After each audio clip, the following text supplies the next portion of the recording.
Good morning, ladies and gentlemen. Welcome back to another episode of Coffee with Toffees. Me llamo es Toffees. You can find me at Toffees TV over on the Twitter. You can find me at Patreon/Toffees TV if you want to support the show for our monthly bills. All that stuff obviously appreciated, but never necessary. We're just here to talk Dota. That's what I love to do, and that's what we're doing here for the foreseeable future. Don't forget you can get the show on YouTube as well as iTunes. RSS feeds are available through SoundCloud, so any way that you want to listen, you can do so. And these shows are brought to you equipment-wise by Pro-Built Systems, who put the computer together, the folks at Razer, who gave us the equipment we need to run said computer, and Asus, Republic of Gamers, who put the guts into the computer that we use to make the show. And finally, a last shout out to GameLeap.com, the only place where you can learn to play from a pro instead of just like a pro. So basically, it is guides updated per patch by every hero, by people who are 6K and above. So check them out. It's a great way to learn to play. I have a subscription, and it's helped me, I would say, probably about 400 MMR so far. So definitely worth checking out. That said, we're here to talk Dota, and the person that we've brought here to talk about Dota is somebody who knows it very well. This man has been playing since the OG days. I mean, I don't not say OG like the team. I'm talking original gangsta Dota 1. Started out in the custom games from what I understand, and has just been around for as long as he possibly could. His name is, I'm going to try it out. It's Benjamin Lara. Is that close? Hello? Oh, Hey. I don't know why, but Sky blacks me a bit. Like, your voice just stops for a couple of seconds. But okay, I guess I heard when you said, like, original gangsters and all one, and then it stopped. But I guess you introduced me, NotAHax. Hello? I'm sorry, I don't know why. Maybe it's the internet or something. Oh, well. It might be. We are, for those of you who don't know, we're talking across continents right now. Where are you located at this time, Benjamin? Finland still. A place called Orivesi. Probably doesn't ring a bell, but it's like middle Finland pretty much. So Finland, I guess. I have no clue. Listen, you have no idea where Carmel, Indiana is, and I have no idea where that is. I knew where Finland is, though, and it's a long way. So Skype will probably have some delays, some lags, some issues. Just bear with us, guys. That's the downside of international interviews, but I think we get some good stuff out of this. So if you guys don't know NotAHax, Benjamin has been playing a long time. He's stood in for some pretty big teams over his career. He's led a couple of teams that I don't want to say blew up, but had some pretty big, well-known people on them. Jerax, Mutumbaman, in some ways, were discovered, sort of brought in by NotAHax as a captain. So he has a lot of experience, and that pedigree came to a head at TI, where he coached Escape Gaming, a team that a lot of us didn't think were going to do great. Nothing against them, but they were new and fresh, and they really performed, I thought, very well for a brand new team. So we're here to talk about how much you had to do with that. But before we get there, let's talk about some of your pedigree. Now, I heard that you captained a team with Jerax and Mutumbaman before they were famous. Tell me a little bit about that. So actually, it was two separate teams. First team, there is a LAN called Assembly in Finland. I think it was, if I remember correctly, it was 2014. I think, Okay. yeah. Like there's winter and summer assembly, so it's twice in the year basically. And it's like DreamHack version of Finland, smaller. It's still biggest Finnish LAN. So the Dota 2 prize pool on the LANs were like 6,000 euros, I think. Okay. Yeah, I think, or 5 to 6K, if I remember correctly. And first assembly, well, I knew Jerax from Red Pandas. I just got out of the army, and I was like, well, I want to play some Dota, you know. We're six months away. And back then, the problem in Finland was that there wasn't many support players, and there was no real captains. I guess it's a problem in every scene. There's no good captains. Yeah. So I switched my offlaner rule to support, and then I started like making my own teams, basically captaining the teams, drafting and making the calls, and it was learning progress for me. So I went to Assembly to prove myself, even though Assembly is, well, I mean, it's just Finnish LAN, and it's always Rix's, Mix, my Mix, and Boogie's team, I guess now. Back then it was me, Jerax, Boogie, Thompson, and Valix, I think, was the first team. Four anchors, Stark players, and we won it kind of convincingly, actually. I think that was like one of the I guess, in the scene in one of the first moments of proving myself that I'm a good player, I guess. And then we went to this. Then like 6 months went past. Jerax, like scene was just kind of stuck, but yeah, there was Finnish mixes didn't work out, blah blah blah. The second one came out. I spotted Matumba from pubs. Yeah. There's also smaller Finnish online tournaments where I played against him, and I didn't notice that guy is actually potentially a good player. Like he just needs some, like maybe some help. Like, he needs time and help from better players. And yeah, I got contacted him, and he was really like happy. Like, do you really want to play with me? And I was like, yes. And like he was happy, I guess. And back then he took it. It's so funny when I look in back then because Matu took gaming really like joke way, I think it was because his parents, but he was like, when we went to assembly and you get like a bracelet, that you can go there. He asked me after the first day, like, can I take this off because I want to go drinking the bar, and we had to finals next day. And I told him like, no, don't go drink too. Just keep it on. And he was like, no, I don't want to wear this bracelet when I go to a nightclub. I was like, come on, man, you can just hide it or something. Well, next day he was a bit hangover, but well, we won. We won Jerax, Trixie, Stack, and convincingly actually 2-0. And then we lost to them. Before that, there was like, this funny thing. Before the assembly, there was when this team was quite new.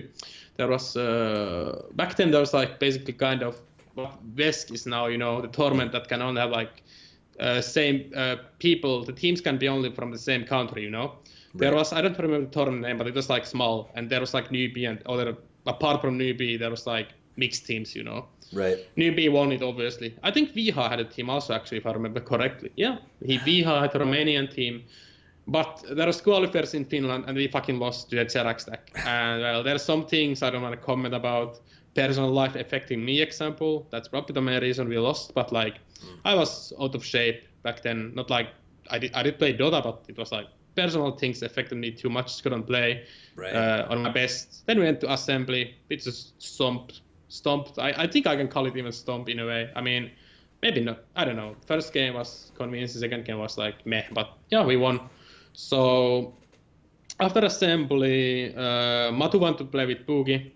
I had some beef with Boogie in the past in the scene, so he didn't want to play with me. So Matu went to the Finnish team 4 anchors. It was like first version of 4 anchors. It was Jerax, Matumbaman, Boogie, Valix, and Trixie. Yeah.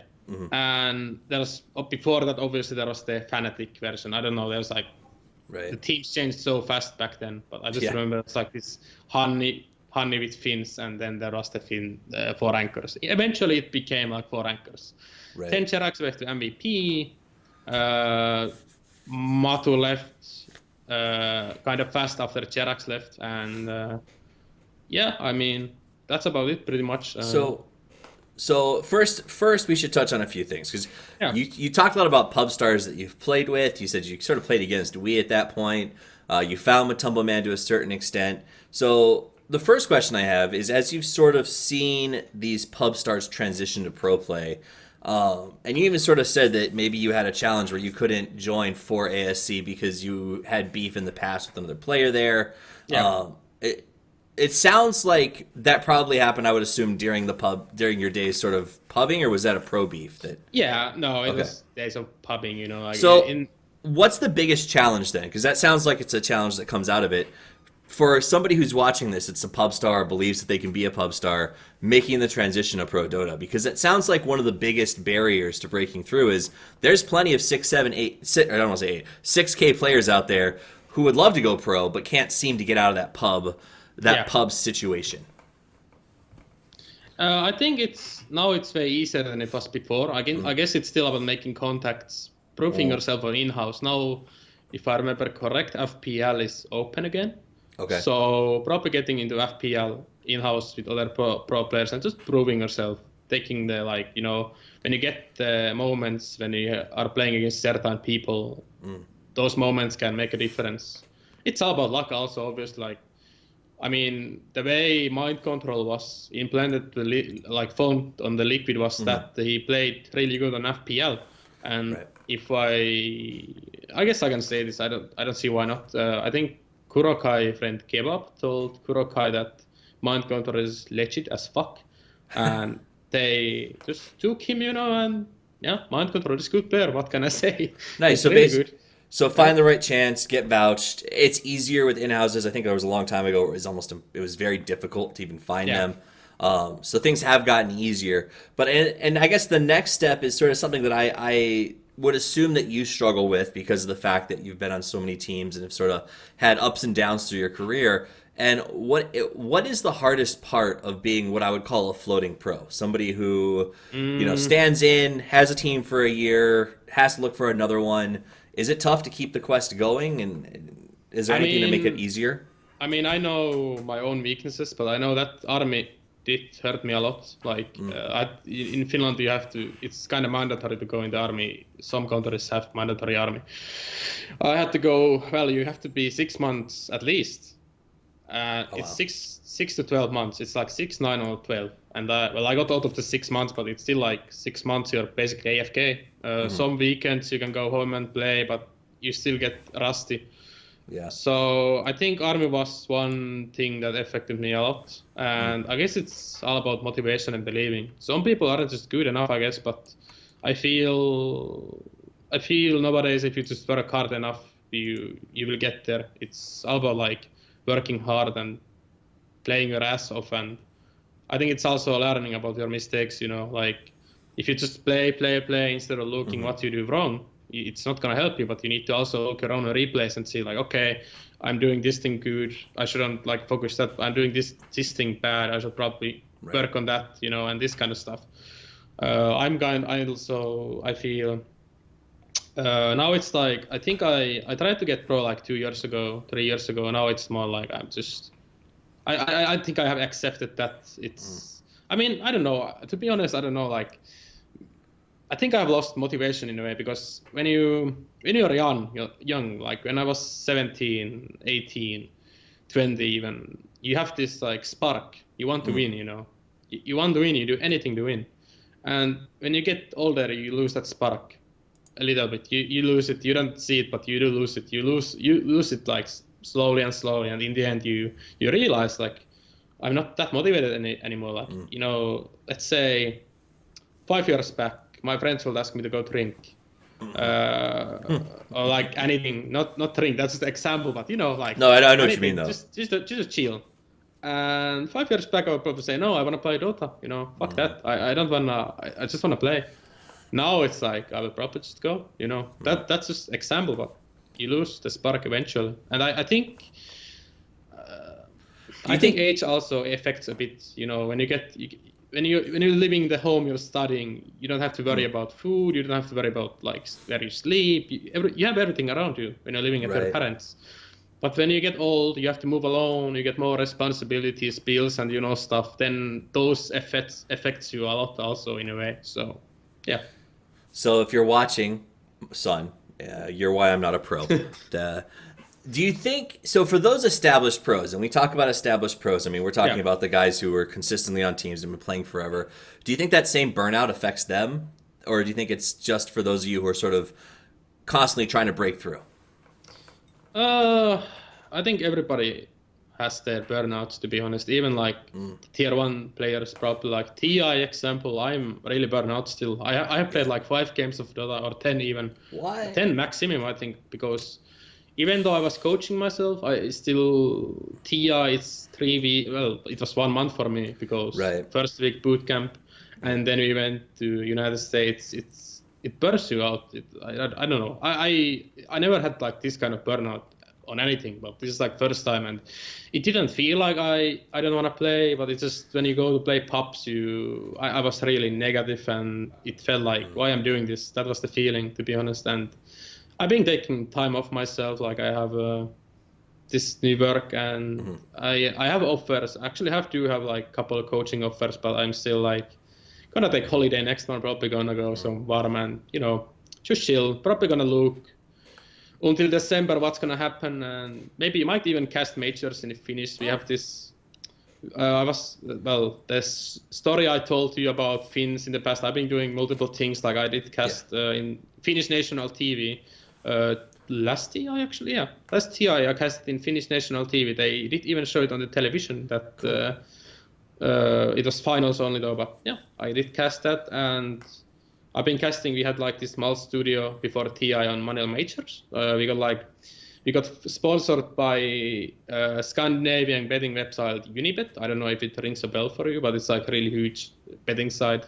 Okay. And they gave like 1 day heads up they want to sponsor us, and I was like, okay, I see what I can do. And we built like studio to my small apartment in like 1 day, and like 10 people visiting there, and yeah, I mean, Nice. Finnish team liked it, and I hope Dota 2 can improve in Finland scene. The Finland scene generally, we have really talented players, but it always comes to personalities, ego clashes and stuff. Like Finnish people doesn't work good a lot like together, but like there is the talent, there is the motivation. I hope we can get like after Matumba and Jerax, I feel we haven't really got new players to the scene, and I feel that's one thing that Finland scene needs. Or like, I mean, sure there are a couple, but I mean, I still feel the scene needs more players. That's how it is. Okay, so let's make a transition here. Let's talk a little bit about your time with Escape.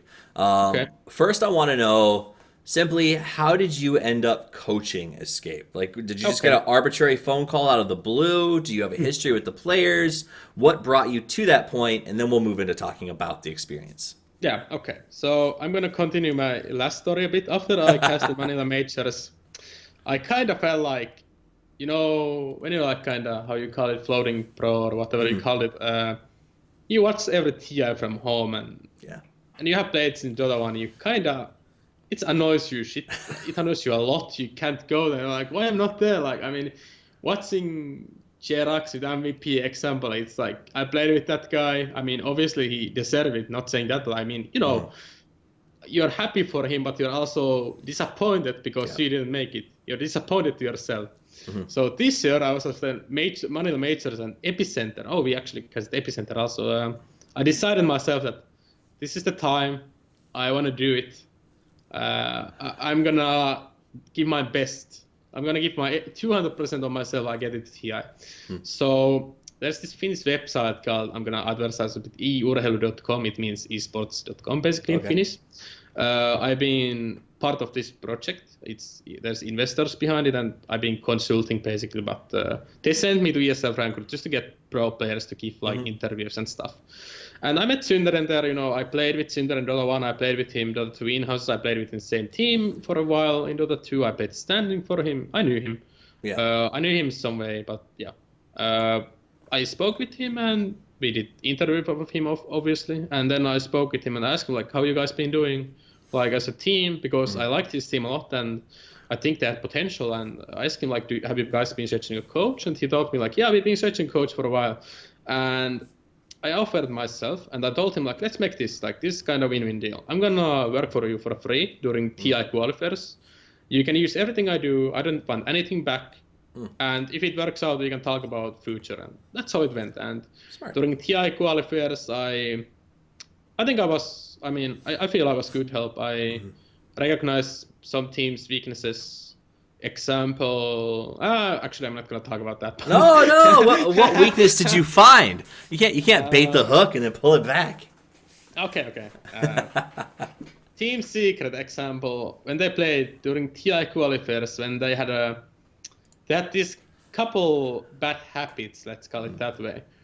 When they had greedy carry and enemy offlaner had a hero that can contest maybe, they always placed laneward, and they had two spots they used. They used one which is really on the left side, like on the radiant easy lane when enemy had died. They had placed like the ward was really left side of the lane basically, and then they had one which was next to the side shop.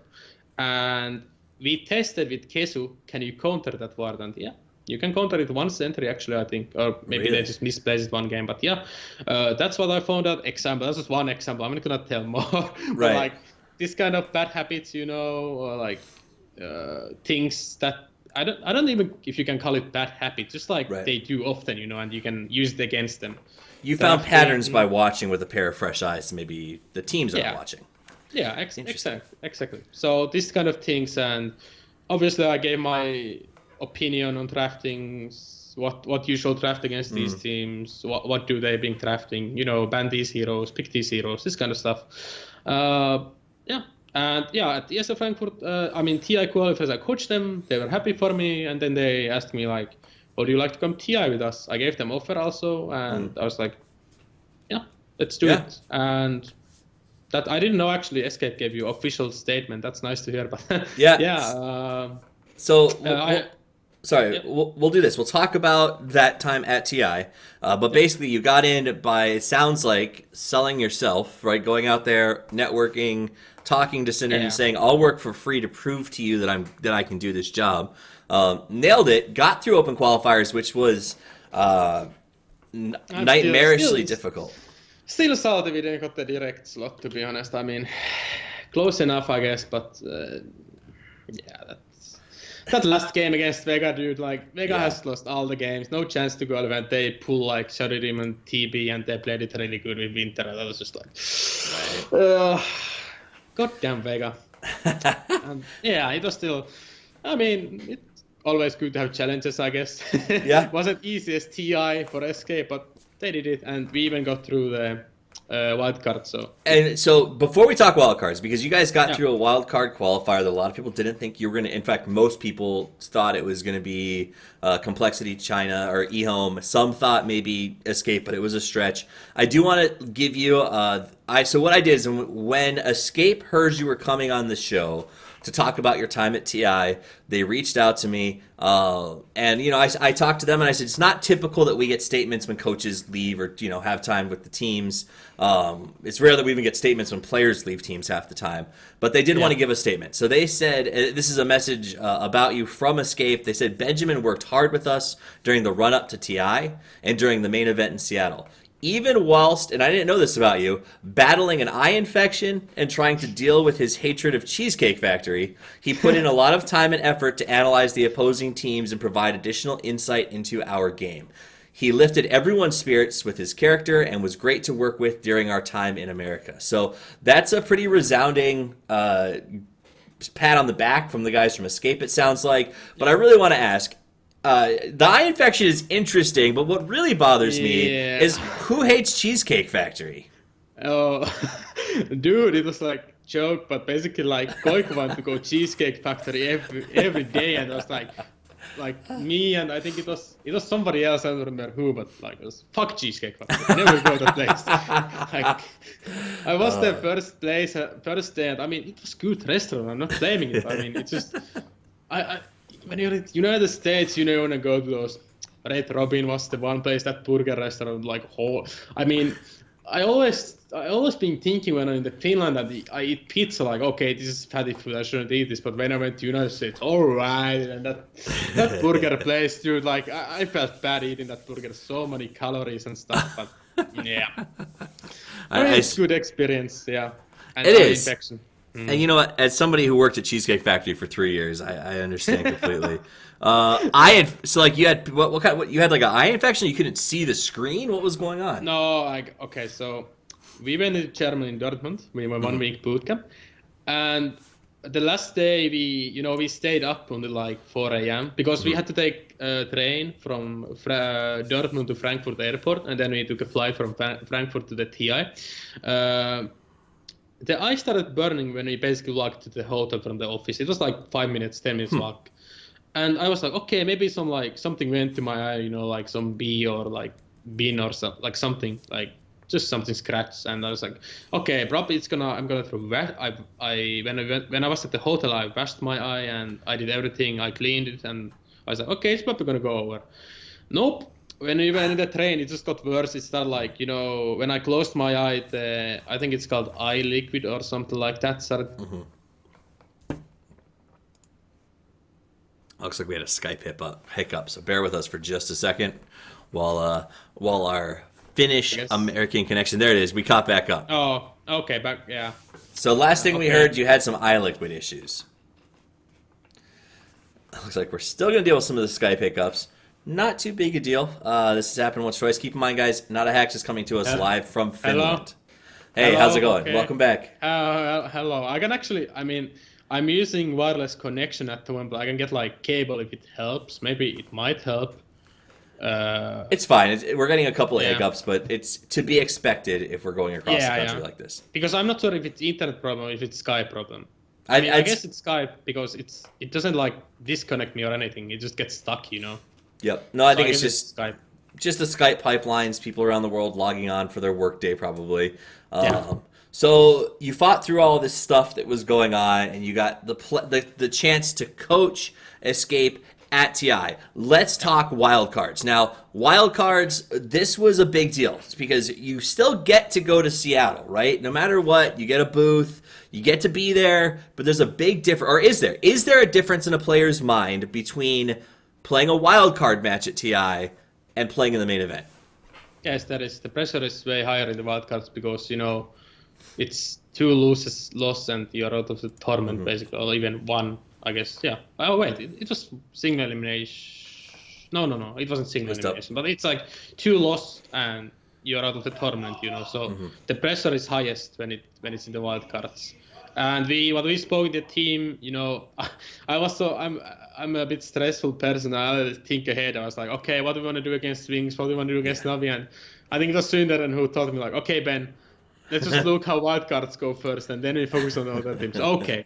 So and that was like before, it was during boot camp, and my whole preparation was on the wildcard teams. I think like I wasn't happy at all to myself. I mean, this was my first time coaching this kind of team, and first tournament being TI. Yeah, not easiest task, I guess.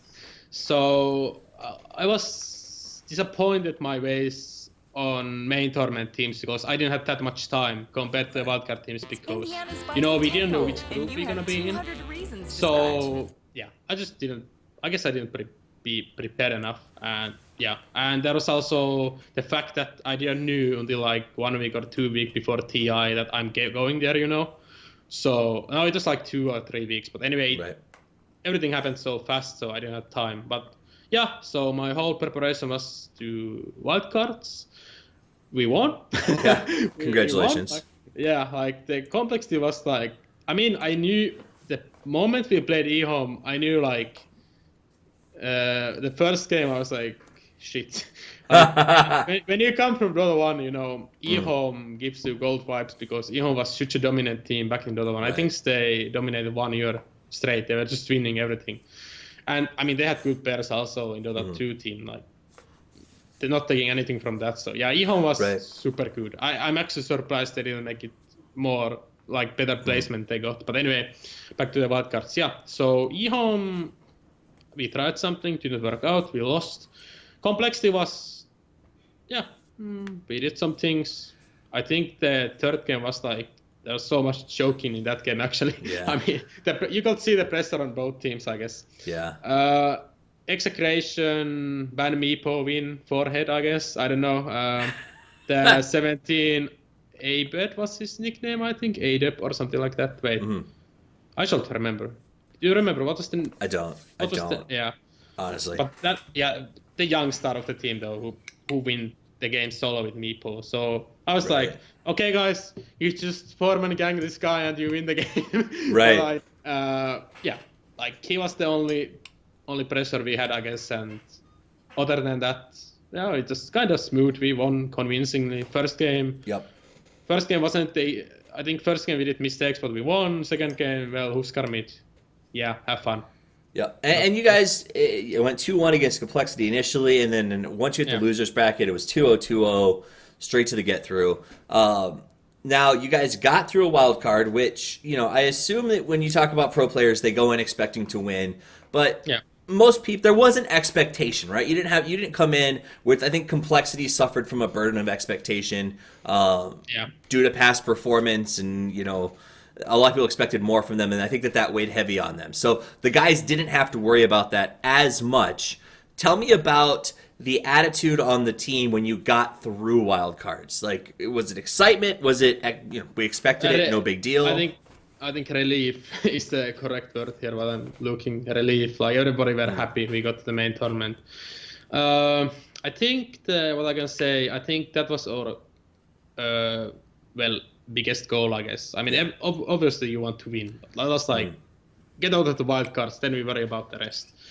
And we were happy and relieved. And main tournament, I think the whole team would be super happy. Would be top 8, top 6. So hold on, we got a little hiccup while it catches up.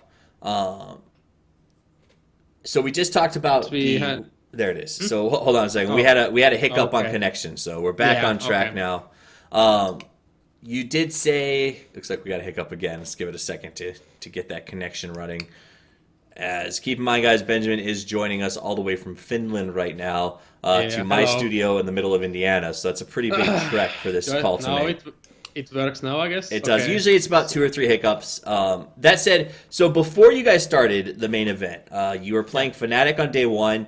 I actually ran into Cinderin at the hotel in sort of the players area the day before the event, and he seemed calm. He was even walking around with some sort of goofy hat on. It seemed like the guys were having...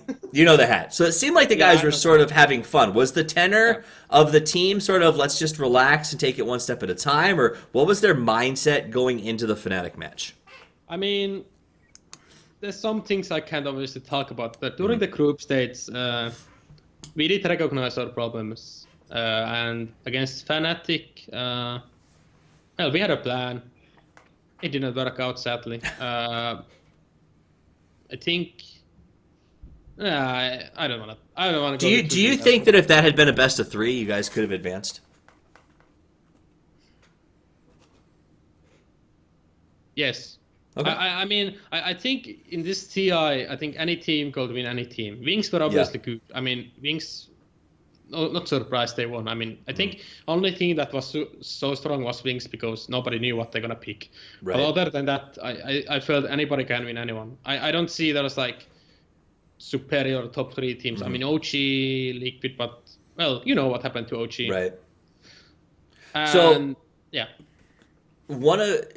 I heard you say that one of your jobs was after a loss, telling the team what they did wrong, sort of being that voice. Because from what you said, I think it was an interview with Slingshot, you said it comes better from an outsider. But I want to know, being the outsider, telling the teams what they did wrong instead of a member or a player telling them, was that difficult? I mean, I know how passionate we can get as Dota players. It was difficult. I mean, no, not that way, but it was difficult for me because it was first time coaching. I got to do it way better, I think. I found mistakes. I did say them, but I don't want to go too much details. But I mean, yes, it was difficult. I mean, coaching whole TI was difficult. I took it a learning progress, and I mean, let's say I will start coaching before TI, 1 to 2 tournaments, even online, any tournament. I think I will do way better job during TI. Offline LAN though, I think offline LANs are the best place for coaches where they learn. And whole coaching is huge learning progress for coaches. It's like, I feel you need to coach any team like 2 to 3 LANs before you or maybe like 2, before you really recognize the real problems of the team, what they need. And would you, so let's tie this back to traditional sports just a little bit regarding coaching. So I played a lot of sports in high school and college and all these other places, and anybody who's played sports or even been in the military to a certain extent, after a performance, after you go out and do something, you come back to the locker room, you come back to the home base, and you're excited to have the coach come in usually, right, and tell you sort of what you're doing wrong, how to fix it, how to get better. The coach is sort of this focal point for the team that everyone rallies around in a lot of ways. Do you think that it's the same thing in Dota? Is the team excited to have you come in and tell them that sucked, but here's how we get better? Or is it still sort of like the team exists in one area and the coach is just sort of there helping out when they can? I can't talk behalf of every team, but I do think that, I mean, losing sucks. Right. And even, especially in Dota 2, losing really sucks. Especially if you like lose to cheese, then you... losing sucks. Every people are different, but mostly what it is that coach comes in, everybody listens to coach. like coaches do have the team respects. That's why they are there, you know. Like you cannot be coach unless team trusts you and like respects you. So I think it is like that in a way. They are excited, you know. It's good that comes in, but you know, if you lose, you don't you don't obviously are excited. You are like, well, we fucking lost, dude. But yeah, teams do respect coach and what he says. Okay. Who on the team took criticism the best? Kesu. Kesu? Actually, can you tell us who took it the worst? No, I don't think I want to say. I don't. I mean, I think out of everybody in the team, I worked most with Kesu.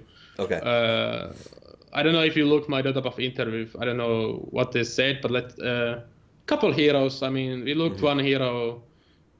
On that extent, I even got him a Smurf account that was 6.6k. That he could just practice that hero.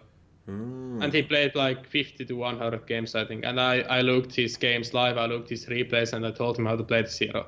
And in Finland, people know probably what's the hero because that was one of my best heroes back in my offlane days. But yeah, just got things like that. What I did with Escape and Kesu is I'm still good. I'm still good touch with Kesu and Synderen, and yeah, good.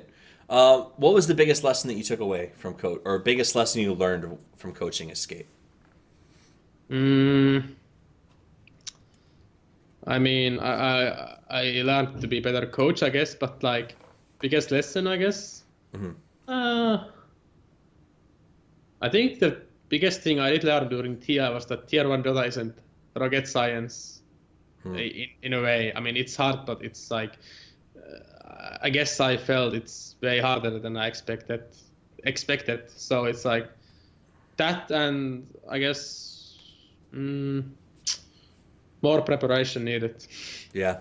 More preparation, more time, and also what else? Yeah, probably those. Yeah, I think you need to prepare a lot as coach, like, and also during TI, I guess one thing I learned myself, I should be less stressful person. Yeah. Just relax and let it go. Yeah, I don't know. So after this experience, do you want to keep coaching? Is that your primary target, or do you still have that lust for play? I know you said you're burning out. But was it that big an experience? You went, yeah, no, coaching is cool, or do you?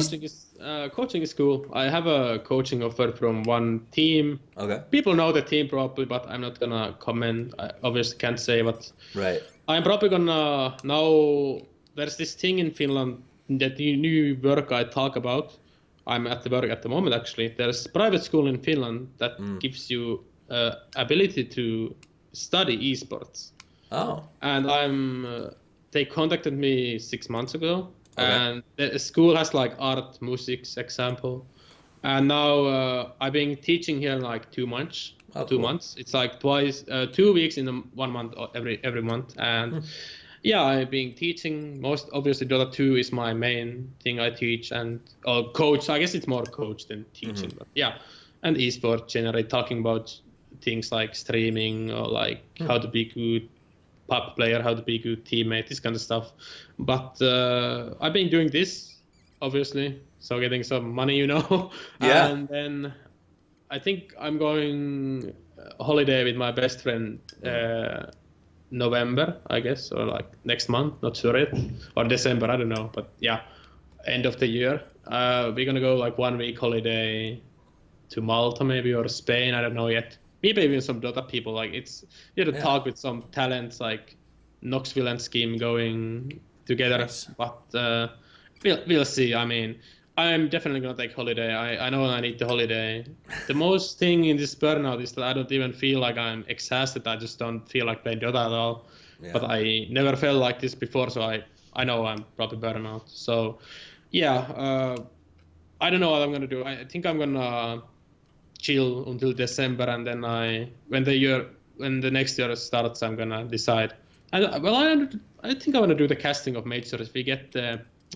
When we did the casting before, we had this guy, he's like 31 or 30 years old. He has like family and stuff, but he's ice hockey caster in his main profession. Wow. and he's really good actually. He Nice. sounds like the best Finnish ice hockey caster called Mertarant. I don't know if you rings a bell, but he's really good. I think I can say hands down, if he casts in English, he's gonna be best Dota caster Dota ever had. Like that guy voice is amazing. No flame, but that guy is insane. And we might cast Dota 2 majors if it is this year. I don't know. I hope I hope it's this year. Might be next year. Who knows? But Well, you know, we might have to tune into the Finnish cast just to hear this I mean, guy. I think there's some links in my Twitter actually, like the short Twitch clips. Yeah, I think maybe I can link some. Well, that's you've actually brought us to a great place to sort of wrap ourselves out here. You brought up Twitter. Where can folks find you or follow you so that after your burnout ends, after your holiday, when you're ready to get back into the swing of things, we can sort of see what you're up to? NotAHax at Twitter. I don't have Instagram. I think I just use Twitter, NotAHax, and Twitch. I might stream some World of Warcraft or Dota even. I don't know. I've been just playing World of Warcraft now, dude. Just chilling. Yeah. All right, so at NotAHax, best way to follow him, best way to sort of see what's going on. Do you have any last thoughts or shout-outs you sort of want to share before we call it an afternoon? I would like to thank Escape Gaming for giving me the chance, the whole team, Sünder especially. Also, managers and owners of Escape, Zach, Zero Empires, and Till, real nice guys. I'm really grateful I got a chance to go to TI and work the team and meet people offline, and that's about it. Shout out also to the school, Alman Esports. If there's some Finnish viewers watching, you can study here some games, how to play games. We have professional CSGO player coaching here also. We have like pro players visiting. Matu probably will come visit a couple of days, maybe if I convince him. We will have Allu also visit here. So there's really good coaches at least.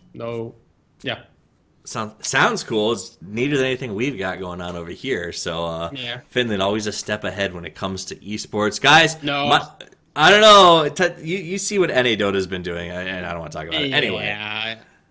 You can find me at Toffees TV if you care to do so. You can go to patreon.com/Toffees if you want to support the show, or just hit the follow button, whether it's on the subscribe for the podcast, follow the Twitch channel, sub the YouTube channel, whatever. Anything that you want to do is appreciated, obviously. A big thank you to you, Benjamin, for coming on the show. I really, really appreciate it. We're going to try to continue with this sort of behind-the-scenes Dota series. I think that...